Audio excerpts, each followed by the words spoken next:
नमस्कार, तुम्ही बघत आहात प्रखर न्यूज। रोहित पवारांचा बागलाण दौरा, शेतकरी प्रश्नावर सरकार विरोधात आंदोलनाचा इशारा। राष्ट्रवादी काँग्रेस शरदचंद्र पवार पक्षाचे आमदार रोहित पवार यांनी बागलाण तालुक्याचा दौरा करत आत्महत्या केलेल्या शेतकरी कुटुंबियांची भेट घेत त्यांच्या समस्या समजून घेतल्या। यावेळी त्यांनी शेतकरी व सर्वसामान्य नागरिकांशी थेट संवाद साधत शासनाच्या धोरणांवर टीकाही केली।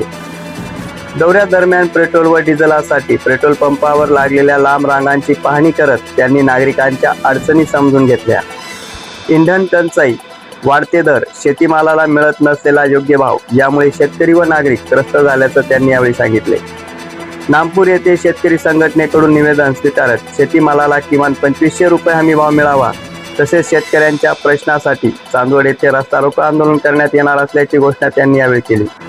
शेतकरी व सर्वसामान्यांच्या प्रश्नासाठी राज्य व केंद्र शासनाविरोधात तीव्र लढा उभारला जाईल असे त्यांनी स्पष्ट केले। या दौऱ्यादरम्यान बागलाणचे आमदार संजय चव्हाण, मनोज सोनवणे, भरत काटके, दिनकर सोनवणे, केशव मांडोळ या दौऱ्यादरम्यान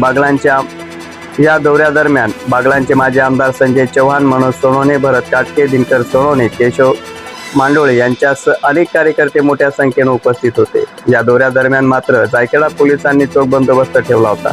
प्रखर न्यूजसाठी भगवान पवार सह भैयासाहेब माळी सटाणा।